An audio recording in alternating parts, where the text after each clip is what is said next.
Halo sobat semua, kali ini saya sudah ada bersama Pak Budi.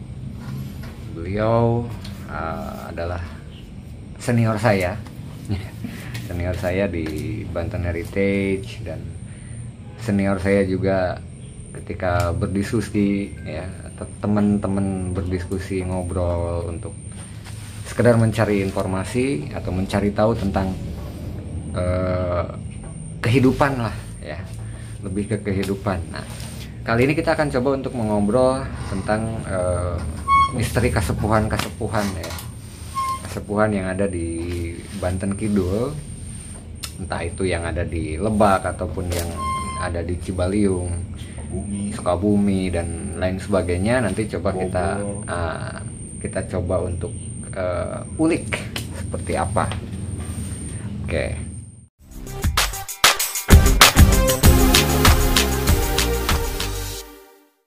Kita sudah ketemu dengan Pak Budi. Selamat malam, Pak. Aduh, mohon maaf nih kita ganggu nih. Selamat malam. Ganggu, senang kita ngobrol dengan anak muda.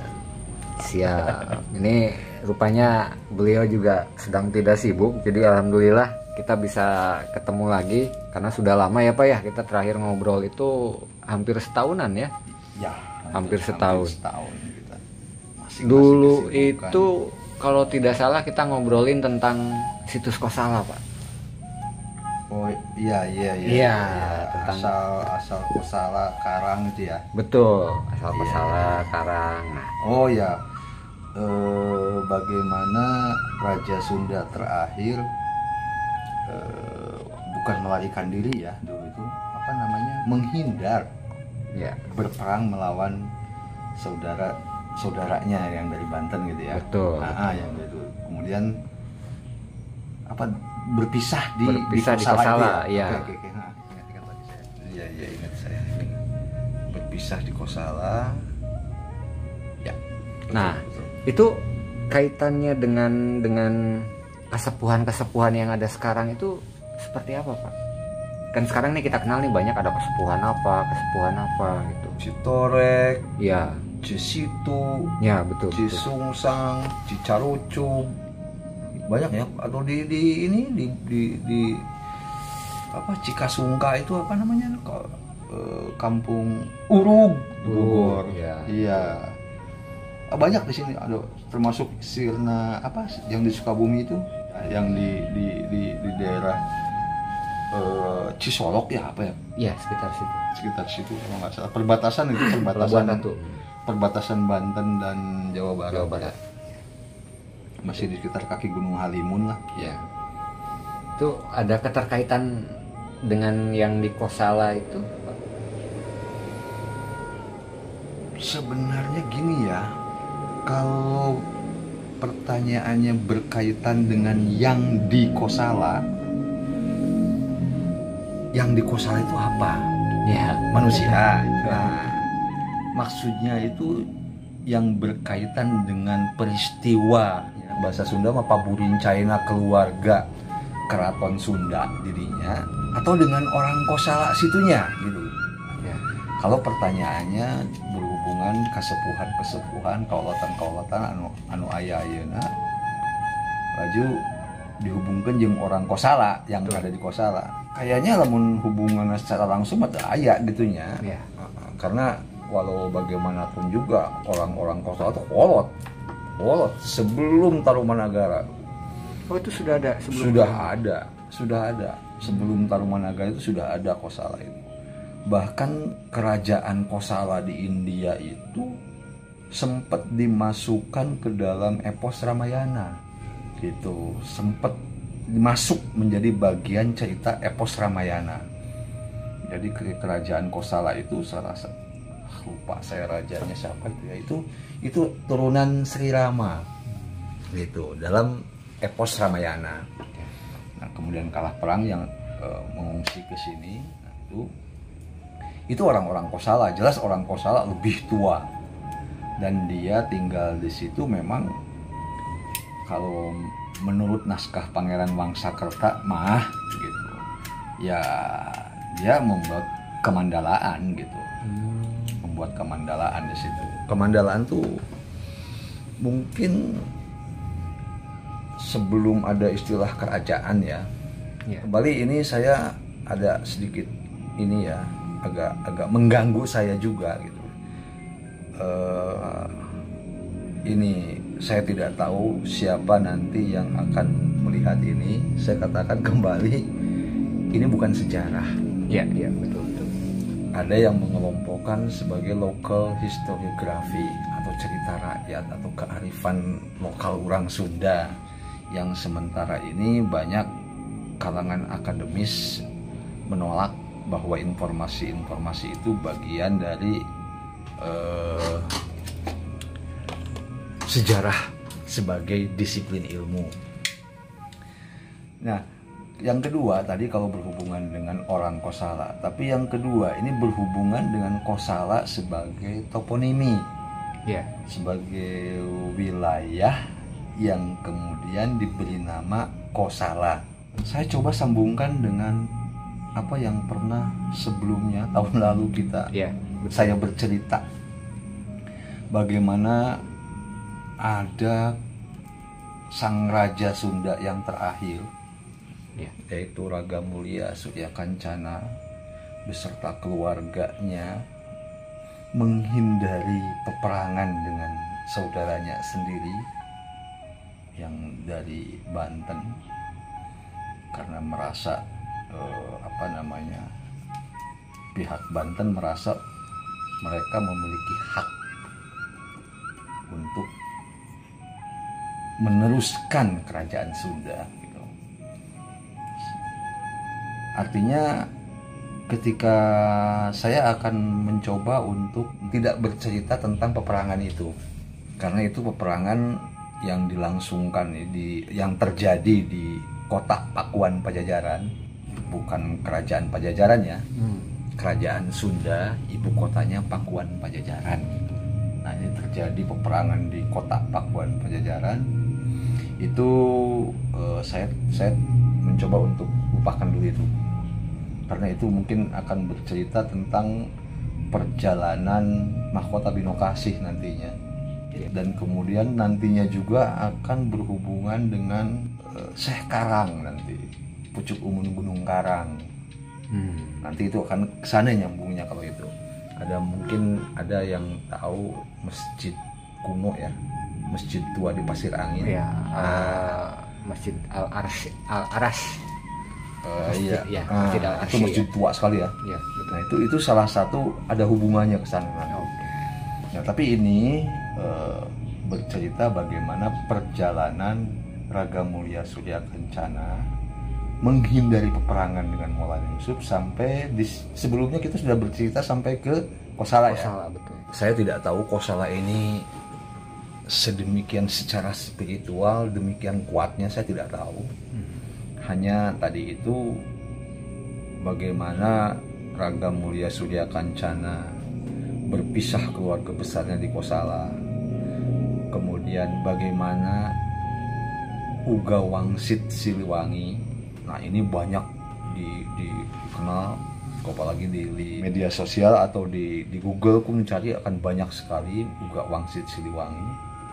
Walaupun perlu diketahui juga Kang Imang, saya mendapatkan naskah Uga Wangsit Siliwangi itu tahun 1981. Mendapatkan naskah ketikan biasa. Dan mendapatkan naskah itu saya dari sepuh ya, waktu itu SMA saya. Sepuh orang Pancalikan di daerah Cibadak, Sukabumi, Bantar Muncang.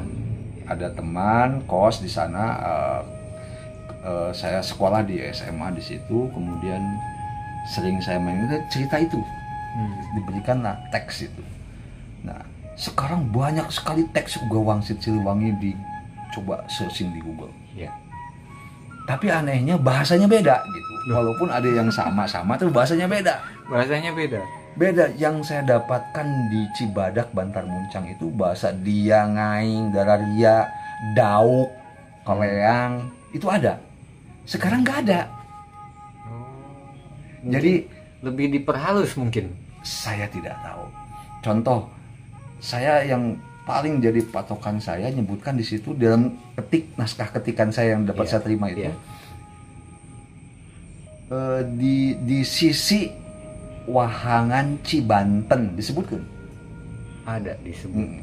Tapi di lumun sok searching silakan. Salah satu baitnya di Uga Wangsit yang banyak itu disebutkan di sisi Wahangan Cibantaun. Banyak, terutama kata ya. Kata dia, ngaing, daria gitu. Mudu, dauk gitu. Mudu terus deng. Bukan jeng, tapi sekarang jeng, deng gitu tuh. Bukan kudu, mudu di sana tuh. Saya teks punya aslinya gitu. Teks bukan asli ya, saya juga ketikan mesin ketik itu. Cuman saya kagetnya sampai sekarang tuh banyak berubah itu. Betul. Diksi itu, kata, pemilihan kata itu. Nah, apakah ini kemudian sama juga sumbernya dari situ, kemudian diketik ulang dengan rasa dan bahasa dulu anu diwetan, bisa jadi. Cuman saya mendapatkan teks tertulis itu ya tadi itu. Modu, dauk, terus dele, terus banyaklah yang bahasa-bahasa Sunda, dialek yang orang Lebak, yang orang Pandeglang mah masih di pasisiannya. Masih. Kalau di kota Pandeglang, di kota Rangkas mah edek kemana? Edek. Terus endung. Nah, jadi ini apa? Masih dipakai teks itu. Nah, itu berbeda, saya tidak tahu kenapa. Nah, itu. Nah, kembali ke inti permasalahan, saya hanya ingin menceritakan bahwa saya memiliki naskah tahun 81, bahasanya seperti yang banyak di Lebak, di Pandeglang itu. Ya. Nah, kisah perjalanan bagaimana Raga Mulia Surya Kencana lelahnya tahun 1500 akhir itu 70 itu mungkin kita tidak terbayangkan hutannya seperti apa. Ada banyak perempuan, putri, pangeran yang tidak terbiasa gitu ya. Hanya perlu disampaikan di sini, dalam rombongan keluarga itu banyak putra-putra raja, tetapi bukan dari permaisuri. Lazim kan seorang raja memiliki permaisuri dan juga selir-selir gitu, wajar ya. Dan ini banyak yang selirnya ikut anak-anaknya. Nah, mereka umumnya kalau anak-anak raja dari selir atau dari permaisuri pun seringkali menggunakan nama rakean. Banyak nama rakean gitu. Nah, ini menarik kata rakean. Rakean sedikit imbang ya. Iya. Karena sekarang banyak di kita juga menggunakan kata itu. Tapi bukan rakean. Iya. Rakean, ada yang menuliskan rakean, ada yang menuliskan rakeyan pakai y. Ada dua, tapi intinya sama itu. Oke, kembali. Bagaimana perjalanan itu sebagian sudah saya ceritakan, bagaimana susah payahnya saya sudah ceritakan lagi. Yang paling terpenting bagaimana rombongan Raga Mulia Surya Kencana sebagai raja terakhir Sunda atau disebut juga Siliwangi yang terakhir udah nggak ada lagi, itu beristirahat di Kosala ya, di wilayah Kosala. Saya tidak tahu persisnya sebelah mana, hanya disebutkan wilayah Kosala. Di dekat sekitar Kebuyutan, pasti di sekitar situ. Situs Kosala, sekitar itulah. Sekitar situs Kosala. Karena seorang raja pastilah ke Kebuyutan. Kebuyutan itu ya tempat suci. Gitu. Kebuyutan itu ada dalam posisi yang sangat terhormat dalam rasa keyakinan orang Sunda. Sampai-sampai kalau dalam naskah kuno itu menyebutkan siapa orang yang tidak mampu mempertahankan Kebuyutan dari musuh, maka dia lebih hina dibanding kulit musang. Artinya lebih hina batan kulit lasun. anu teu mampu kulit cara dijadian sebutkeun. Di tempat sampah deh. Kita kabuyutan pasti sekitar Kabupaten Kosala itulah. Cuma lokasi pastinya kita nggak tahu lah. Geografisnya sudah banyak berubah. Nah, ini disinilah muncul yang sering disebut Uga Wangsit Siliwangi. Ini sangat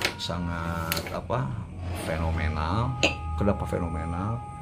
Ini jadi bahan banyak kajian, bahkan ada yang membuat tesis doktor di Unpad, walaupun sedikit aneh saya. Kenapa aneh? Karena masuk FISIP ini untuk mendapatkan S3 doktor di FISIP. Iya, bukan Fakultas Ilmu Budaya gitu, bukan di sejarah. Karena di sini difokuskan ke pembentukan sosok seorang pemimpin yang disebut budak angon itu. Jadi dia lebih ke pembentukan bagaimana proses terbentuknya sosok pimpinan gitu, pemimpin. Menurut versi kearifan lokal orang-orang Sunda gitu. Ya. Jadi wajar mungkin masuk ke FISIP bukan FIB gitu. Nah, itu Uga Wangsit Siliwangi saya tidak usah bicara karena banyak tafsir di sini. Uga itu apa? Ada yang bilang ramalan apa yang akan terjadi masa datang. Ada yang menyebut wasiat, ada yang ya udahlah terlepas. Itu hanya yang menarik di sini ada satu kalimat, banyak sebetulnya kalimat, tapi yang saya anggap penting karena Uga Wangsit silahkan lihat sendirilah, menyebutkan bagaimana ada raja yang buta, ada beringin, pohon beringin, ada segala macam lah. Ada menyamakan dengan ramalan Jayabaya, udahlah itu terserah. Tapi ada beberapa hal lain mungkin yang tidak, yang mungkin kurang mendapat perhatian. Yang paling terpenting di baris-baris awal itu menyebutkan ngaing teu pantes disebut raja, cek Raga Mulia Serakencana. Ngaing teu pantes jadi raja. Sanajan Dararia, nah Dararia ngaku satya ka ngaing teu pantes jadi raja. Sebab Dararia milu sangsara jeung ngaing. Ya. Ari raja mah kudu sejahterakeun. Ada satu prinsip cek pantun teh, cek pantun saya kembali ke pantun. Kunaon cenah eta bahwa sang pamanah rasa Jaya Dewata disebut Sri Baduga, Maha Raja. Baduga itu tina kalimat badega. Iya. Badega itu naon? Pembantu. Pesuruhnya. Pesuruh. Jongosnya bahasa kasar namanya. Jadi raja eta jongosna rahayat. Abdi. Pemimpin abdi. Itu adalah abdi masyarakat. Abdi masyarakat. Abdi rakyat, raja eta. Makanya ini menarik satu kalimat ini. Iya. Jadi teu pantes ngaing disebut raja.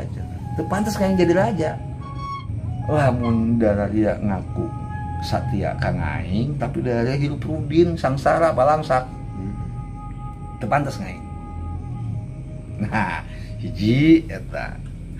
Yang kedua ini yang saya belum pernah menemukan ini, mengkaji ini. Dia anu satya jeung raja. Nah, geura misah kabelah kidul ke selatan. Kita coba panceng dina geografis Kosala. Kakidulna kemana kira-kira Kosala? Ke arah Citorek. Jadi dalam kearifan lokal Sunda itu hanya mengenal kidul, kaler, kulon, wetan. Kalau dalam sekarang ini kita mengenal antara barat dan utara, itu kan barat laut. Iya. Ya. Nah, antara barat dan selatan barat daya. Kan gitu ya. Nah, dalam ini Sunda mah tidak dikenal itu. Hanya 4 berarti. Hanya 4. Nah, antara yang disebut barat daya itu ada satu garis berarti kan garis mayanya. Nah, itu masuk ke bagian selatan tuh, masuk wilayah selatan. Kaki dul teh. Kaki dul. Jadi kidul tuh lain satu arah itu tapi berbentuk segitiga. Berbentuk segitiga. Sama kawetan berbentuk segitiga gitu. ke utara bentuk segitiga. Kan gitu ya? Iya. Oke. Nah, Dararia anu tetep milih satia karaja gerak misah kabelah kidul. Pertama tadi teu pantes ngaing disebut raja. Artinya ketika ada kata Dararia anu tetep satia jeung raja, deung raja misah kabelah kidul. Bagaimana pendapat?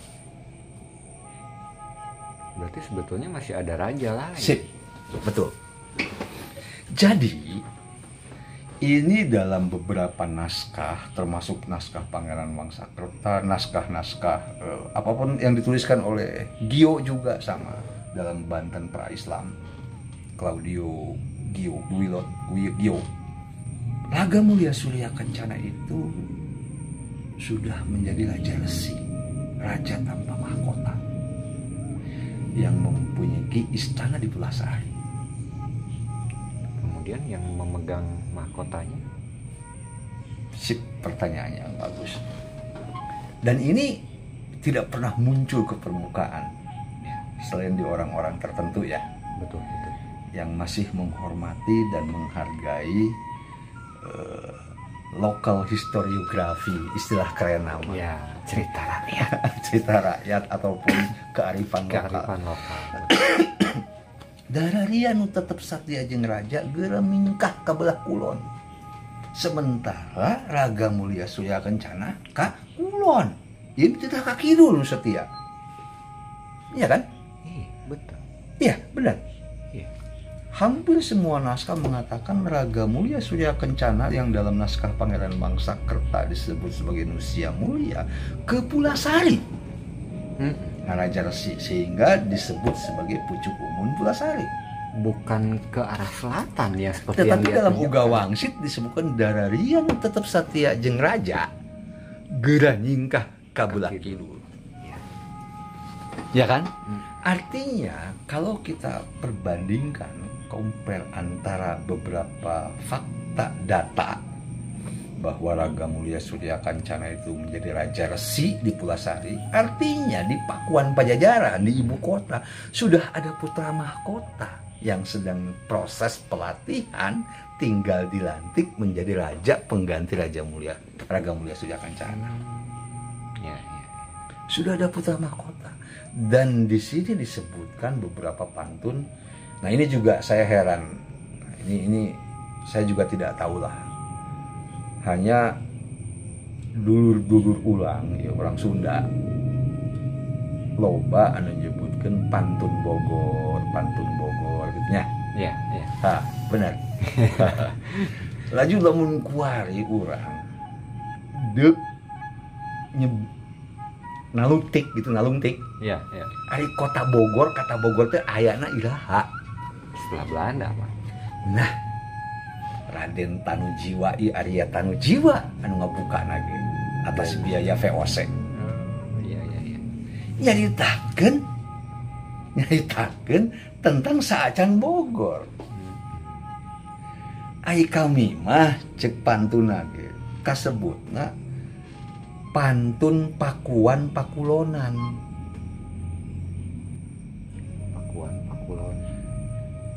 Tetapi di beberapa naskah bahkan almarhum Kang Anis Jatisunda menyebut pantun Bogor Pakulonan.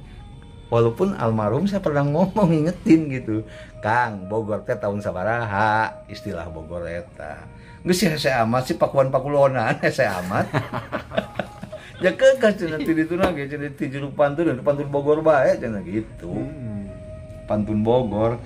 Kalau saya tetap ngotot, tetap istilah Bogor eta anyar keneh tahun 1600-an, ayeuna 1700-an ayana. Ari nyaritakeun kaayaan tahun 1500-an gitu. Iya. Lucu kan? Cek kami, ieu mah atuh wallahu alam cek dulu lain mah. Ya kami mah aya tulisan di eta naskah sebutkeun pantun Pakuan Pakulonan nya eta bae. Kok kami cek kok. Nya kadoang eta tadi teh Uga Wangsit. Banyak yang berubah diksi kata itu. Ya. udah sebodo amat lah. Dan temu yang ieu kami mah. Cuma gitu aja. Nah, di dalam naskah pantun Pakuan Pakulonan, saya konsisten dalam istilah itu. Bagaimana putra-putri raja dari Selir dan putra-putri dari Permaisuri ikut. Nah, ketika sang Raga Mulia Surya Kancana mengucapkan tadi itu, satu anu tetap Satya jeung aing geula misah ka belah kidul, padahal dia ke belah kulon, ke Pulau Sari. Artinya di sini memang sudah ada raja. Ya, sudah ada raja. Pengganti dia. Jadi disebutkan ada Raja Sunda tanpa mahkota itu yaitu putra mahkota. Yang sudah dilantik menjadi putra mahkota tetapi belum dilantik Menjadi raja. Pertanyaan selanjutnya ini juga sulit untuk menemukan, tetapi dalam berbagai pantun menyebutkan putra mahkota ini namanya aslinya Rakean Surya. Rakean Surya. Namanya Rakean Surya. Kemudian setelah dilantik dia diberi nama jadi Rakean Sigar Malela. Rakean Sigar Malela. Nah, ini putra mahkota. Sudah dilantik jadi putra mahkota. Ya. Sedang mengalami proses pelatihan untuk Menjadi raja. Keburu terjadi peperangan dengan Banten. Nah, kalau kita merujuk ke situ, maka Uga Wangsit menjadi masuk akal. Kenapa masuk akalnya? Dararia nu tetep milih Satya jeung raja gerak ka Pulau Kidul. Ya kan? Iya. Sementara dia mengatakan bahwa ngaing teu pantas disebut raja. Ya. Ya. Sementara semua data yang saya pernah baca mengatakan Raga Mulia Surya Kencana itu menjadi Raja Resi, menjadi pucuk umum Pulasari di Gunung Pulasari.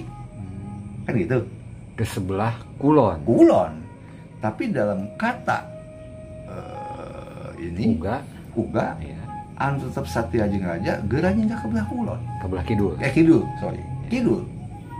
Nah, memang putra mahkota ke sana. Ke arah Kidul. selatan. Putra dari Siliwangi yang keempat atau Raga Mulia Surya Kancana atau Raja Sunda yang terakhir itu banyak tentunya. Betul. Tetapi di sini yang dari rahim Permaisuri itu empat kalau salah, lupa saya, 4 saya. Yang pertama yang tadi Rakean Surya yang dilantik menjadi putra mahkota dan diberi nama Rakean Sigar Malela, ya kan? Sigar itu kan ini. Iya. Jadi dia sebetulnya sudah dikenakan mahkota pelantikan. Setelah mahkota pelantikan ada sebuah proses yang dilalui, sah menjadi raja, dilantik menjadi, maka dia akan diserahkan paket mahkota binokasi. Ya kan? Jadi sebelum binokasi ya, memakai binokasi kasih, ya. itu ada mahkota pelantikan dulu. Ya. Nah, jadi ketika binokasi sekarang ada di Sumedang segala macam, tetap tidak akan jadi Raja Sunda karena apa? Sebelumnya dimahkota oleh pelantikan putra mahkota dulu gitu. Iya. Kedua juga tidak mungkin jadi Raja Sunda juga. Kenapa dilantiknya harus di atas Watu Gilang? Watu Gilangnya ada di Banten kok. Sriman Sriwacana. Jadi sudah hilang aja udah. Ya, artinya begitu. Nah, putra mahkota itu yang disebut sebagai Dararia anu tetep Satya ka raja geura nyingkah ka belah kidul tuh dia mengikuti dari Sigar Malela. Ke arah mana? Ya ke Citolek. Citolek sebelah mana? Pertanyaannya. Kan gitu. Nah, artinya dia itu ke lebih dekat ke Lebak Cibeduk sebagai Kabuyutan. Lebak Cibeduk. Tidak akan jauh dari situ. Posisi pastinya di mana saya tidak tahu. Iya. Ya kan? Hanya Kalau- di situ saya tidak tahu kalau pantun tuh menyebutkan ayat tokoh didinya disebutnya Ki Ajar Sanggabuana, saya tidak tahu. Nah, saya tidak akan bercerita lagi apa namanya, Raga Mulia Surya Kencana yang Kepulasari. Iya. Cenage dari anu kawetan ke bakal junung jeneng dan lain sebagainya. Dari anu kaler cenah anu kadayeuh. Ada ya. Kalau menggunakan prinsip segitiga ya berarti Bogor itu dari daerah Kosal itu masuk utara. Masuk utara ya. Iya, karena kan antara timur dan utara, timur laut. Betul. Bogor ada di timur laut, dia itu Timur masuk laut. utara. Kakaler. Iya. Ke arah Jakarta. Jadi kalau kita menggunakan mata angin saat ini nggak cocok. nggak cocok. Dayeuh itu ada di utara. Karena saat ini ada 8 arah mata angin. Nah, pada saat itu Bogor, posisi Bogor dari Kosala Itu sebelah utara. sudah utara, karena segitiga itu kan, Iya. segitiga sama kaki gitu. Posisi timur ada di timur laut sebetulnya itu, bukan di utara, ada di Utara. timur laut, kan gitu ya. Iya. Tetapi dalam sistem apa Sunda itu namanya tuh pohon deui urang teh, di Kolenjer eta. Itu sebutnya ya utara itu. Dararian mereka mana ke Kaler, balik deui ka dayeuh, balik lagi ke ibu kota. Ku dararia moal ka Sampak cenah. Moal panggih. Kenapa moal panggih pertanyaannya? Dina naskah pantun Ki Jamang Rombeng disebutkan bahwa Pakuan eta kota Pakuan Pajajaran eta dibeuleum. Jadi dibeuleum ti sore tepi ka isuk deui, tepi ka peuting deui, tepi ka isuk deui masih kena katingali ti kajauhan. Beuleumna eta langit. Dina carita pantun Ki Jamang Rombeng. Nah, Jamang Rombeng oge dulu urang nubelah wetan nyebutkeun baju rombeng nyebutna. Gitu. Tapi yang saya punya mah sebutkeun Ki Buyut Jamang Rombeng gitu. Jamang bahasa orang, ya, baju. Jadi dia mah masih kena lazim Pakai jamang. dipakainya. Iya. Poke jamangnya. Bener. Betul, betul. Tapi disebutkan di daerah wetan baju. Baju. Nah, ya wis teu masalah lah. Nah, bukan masalah itu hilang, kalaupun dibakar pasti masih ada sisa kan? Iya. Masih ada sisa. Misalkan pondasi-pondasi wae Iya. mah, Betul, betul. tapi enggak ada, hilang menjadi sebuah kebun alang-alang dan lain sebagainya. Ini yang menarik. Tahun itu 1507 sekian itu ada gempa bumi di kaki Gunung Salak. Terjadi likuifasi seperti di Palu kemarin. Oh, jadi dia kesedot ke bawah. Balik tanah itu. Ada gempa bumi dan itu tercatat dalam data VOC apa-apa tahun sekian itu. 1570 sampai 80. Ya sekitar tahun-tahun itu ada gempa terjadi likuifasi. Maju aja mau kepanggil. Itu aja ya jadi kebon. Iya. Nah, engke dina uga wangsit disebutkeun daya ulah kayaknya mau kasampak ulah di tangan di korehan engke geus waktu nama aya deui. Tapi ulah percuma di korehan oge. Nanti anak turunya ada yang ngorehan melanggar apa? Melanggar pesan ini, amanat ini.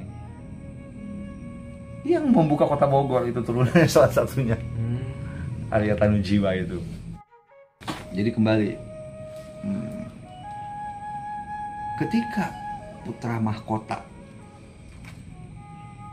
bagi para pengikutnya mah putra mahkota Rakean Sigar Malela itu disebut raja, Iya. ya dong. Walaupun secara formal dia belum dilantik sebagai raja, baru sebagai putra mahkota.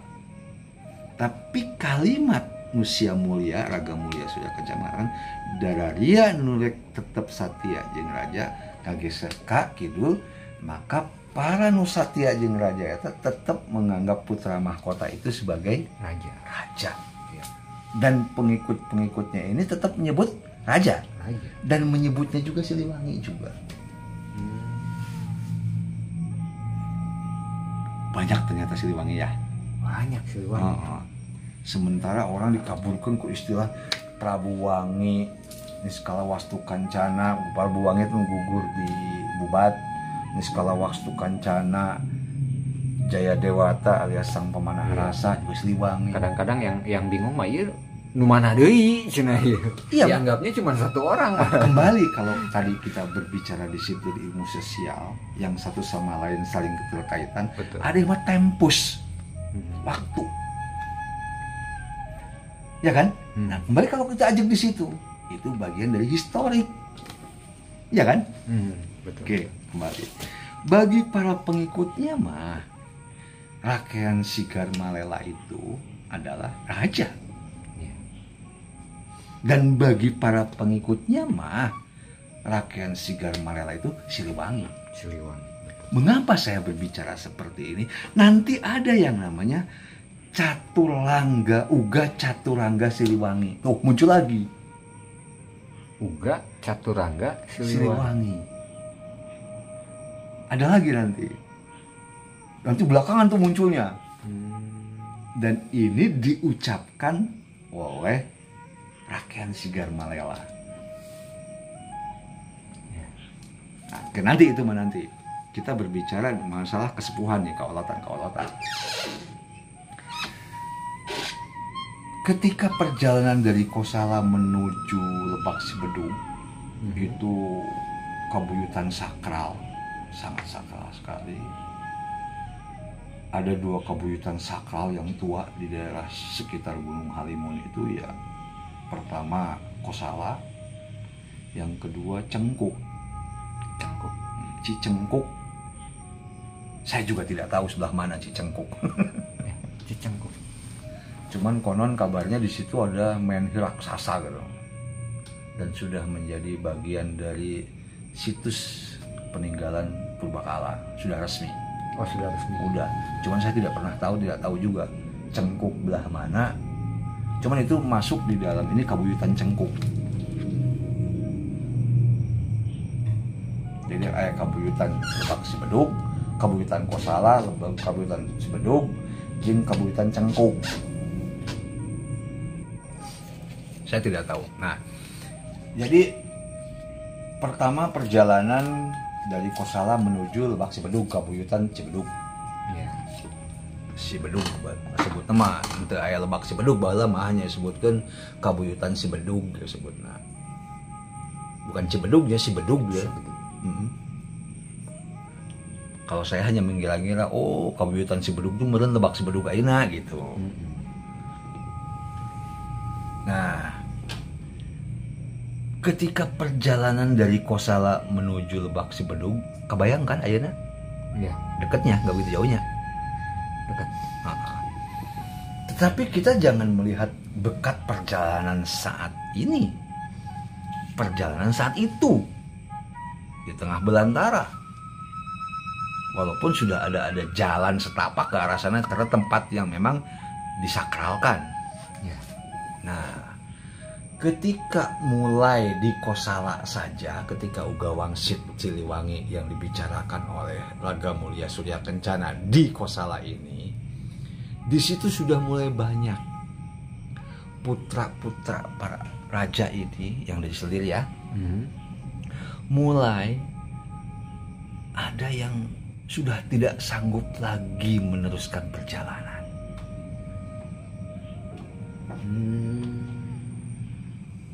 Ada yang tidak sanggup lagi.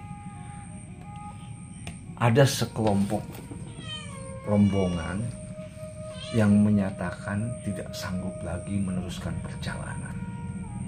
Allah hutan belantara tahun 1500-an. Hutan geladegan, leuweung geladegan berenang. Iya. Nah, minta izin. Maka silakan, dipersilakan. Kalau memang ada yang sudah tidak ngababakan, silakan. Ngababakan itu membuka perkampungan. Ya, Ngababakan. ngababakan. Ngababakan. Mangga ngababakan. Di mana sayang nah? Mulailah tercecer para keluarga kerajaan ini. Dan di situ ada 3 orang. Nah, yang ditinggalkan itu selalu ada 3 orang. Ketika sekelompok orang menyatakan tidak sanggup untuk meneruskan perjalanan, maka selalu diminta tunjuk oleh kalian 3 orang sesepuh yang nantinya kalaupun ada apa-apa 3 orang sesepuh tokoh inilah yang akan mengambil keputusan. Ini disebutkan dalam pantun dan caturangga, Uga Caturangga Siliwangi. Setiap rombongan yang berhenti, yang mau kemana-kemana harus ditunjuk dan kesepakatan mereka ditunjuk, kemudian oleh raja ditunjuk, ya kamu bertiga. Dialah ambil keputusan apapun yang berhubungan dengan rombongan itu, ngababakan. Berarti Itu cikal bakal kesepuhan. di setiap itu pasti ada 3 itu ya. Ada 3 orang. Dalam mengambil keputusan itu ada 3 orang. Apakah itu turun-temurun saya tidak tahu. Ya, ya. Tapi yang disebutkan dalam caturangga, Uga Caturangga disebutkan ada 3 orang. Harus ada 3 orang. Kalau dalam logika modern saat ini benar, harus ganjil. Kalaupun sulit untuk mengambil keputusan, voting pun 2 lawan 1. Ya, 2 lawan 1 betul. Jadi kecil sekali kemungkinan terjadi kisruh gitu. Ya, Logisnya. logis ya. Jadi artinya itu harus ada 3 orang. Nah, dimulai di Kosala itu saat Raga mulai Sura Kencana itu ada muncul cikal bakal kesepuhan-kesepuhan itu. Yang jelas itu selalu yang meminta itu seorang pangeran, seorang rakyat. Nah, pertanyaannya, apa benar kesepuhan ieu turunan Siliwangi? Ya. Tapi bukan dari Permaisuri. Betul turunan Siliwangi. Yang pertama di Kosala sudah muncul. Saya tidak tahu apakah masuk ke Cicarucung. Kemana? Ke daerah sini tuh. Ke Urug. Balik lagi ke arah sana, ke Urug. Urug itu Keolotan Banten Kidul sama. Tapi ada di Kabupaten Bogor. Iya. Sama dengan tadi apa? Cengkuk. Cengkuk. Cengkuk itu di Sinarasa. Ya Kabupaten Kesepuhan Sukabumi. Sinarasa ya. Kabupaten Sukabumi. Kesepuhan Sinarasa. Iya, Kabupaten Sukabumi. Nah, Urug, terus apa nih daerah sini tuh, daerah Guradog. Guradog. Kalau kan Guradog kita ya. Nah, yang jelas ngababakan eta, pertanyaan sudah mulai terjawab. Apakah benar para kesepuhan-kesepuhan Keolotan Banten Kidul itu turunan dari Siliwangi? Ya. Karena turunan Siliwangi dari Permaisuri mah hanya satu yang menurunkan nantinya, yaitu putra mahkota tadi itu, Sigar Malela. Sigar Malela. Atau Raken Surya, Raken Sigar Malela. Putra keduanya Raken Tunggulwaru. Rakyat Tunggulwaru. Tunggulwaru. Nuka 3 awewe, nuka 4 awewe. Anaknya 4 kalau dari Permaisuri. Raken Tunggulwaru ini memutuskan ketika Sigar Malela akan meneruskan perjalanan, memutuskan Raken Tunggulwaru itu akan tetap tinggal di Kabuyutan Sibedung. Rakyat Tunggulwaru ini. Karena dia akan tetap berguru apa spiritual mungkin ya, saya tidak tahu ya. Ya. Dengan namanya itu ada resi di situ, namanya Resi Sanggabuana, namanya nggak tahu. Ajar Sanggabuana. Ki Ajar Sanggabuana. Ajar Sanggabuana ya.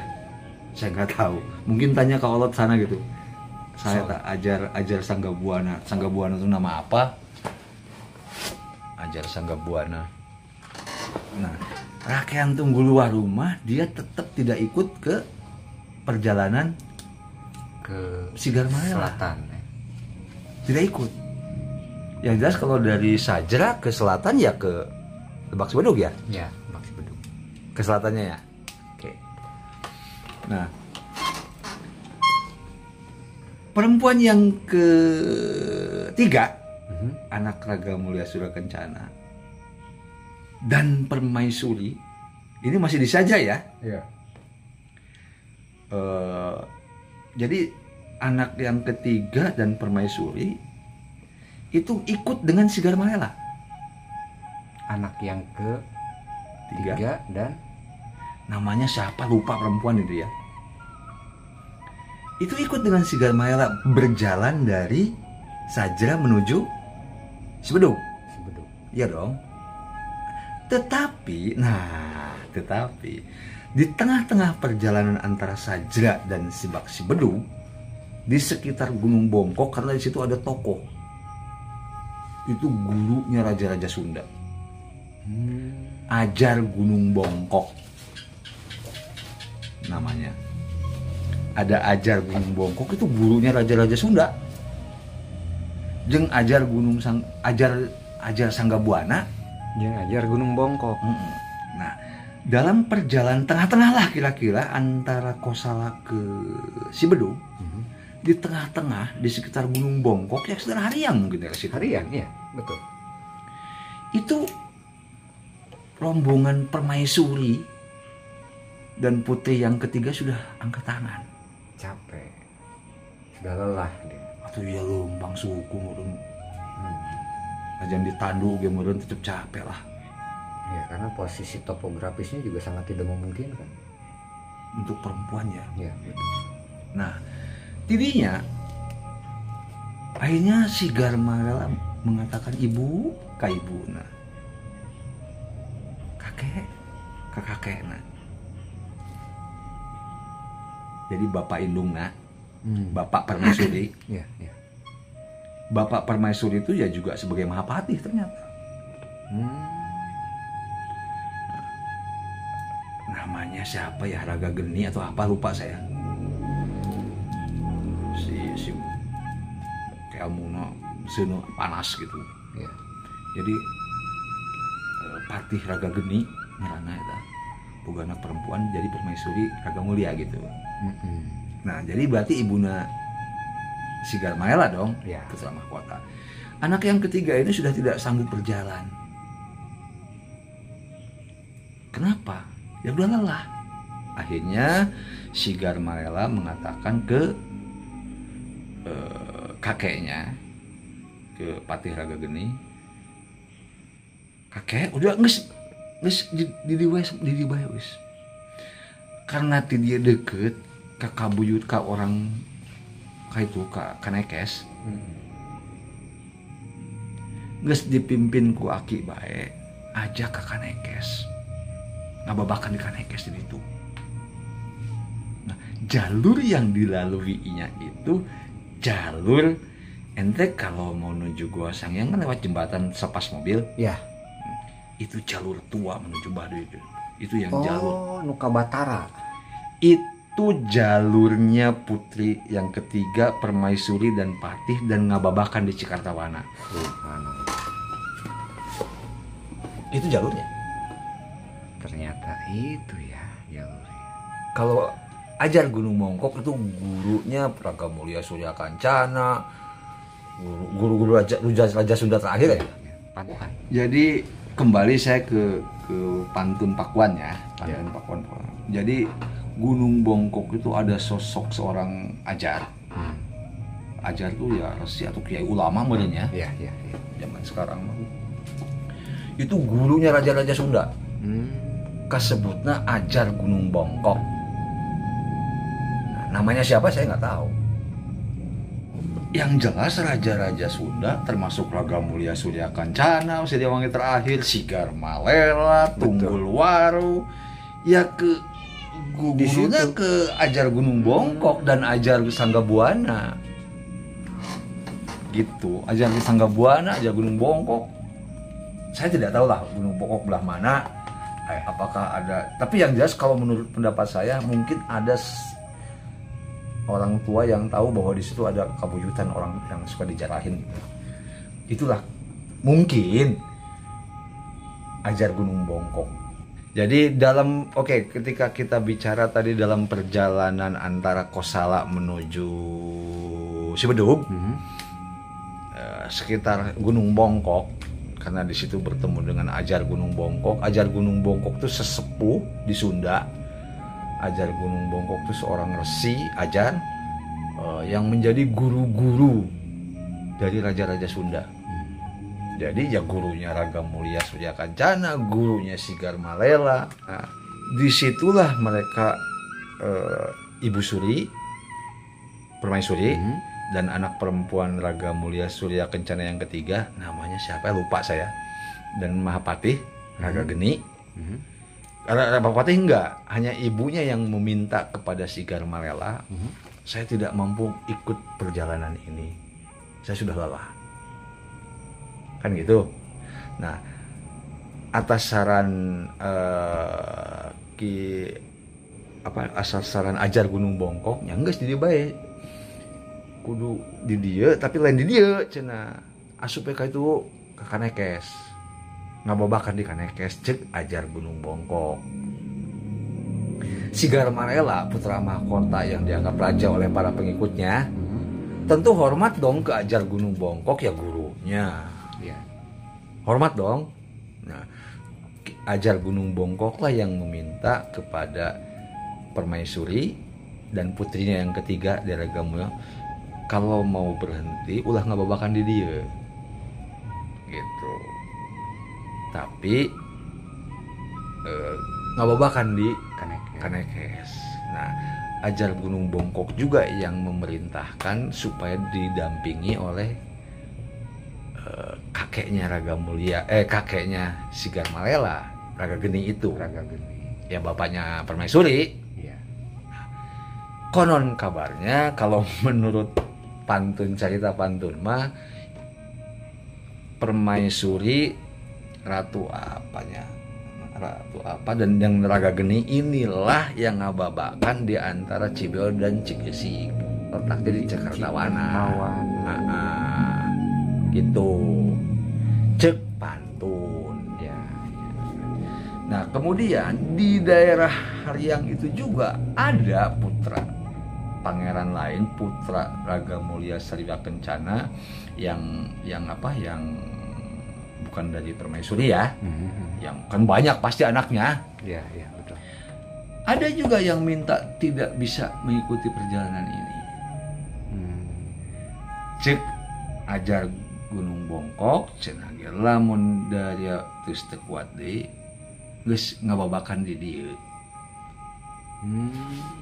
Iya. Nah, aya teh di dinya kaolotan. Kaolotan sekitar Gunung Bongkok. Aya. Naon? Naonnya kamar. Teu nyaho lah.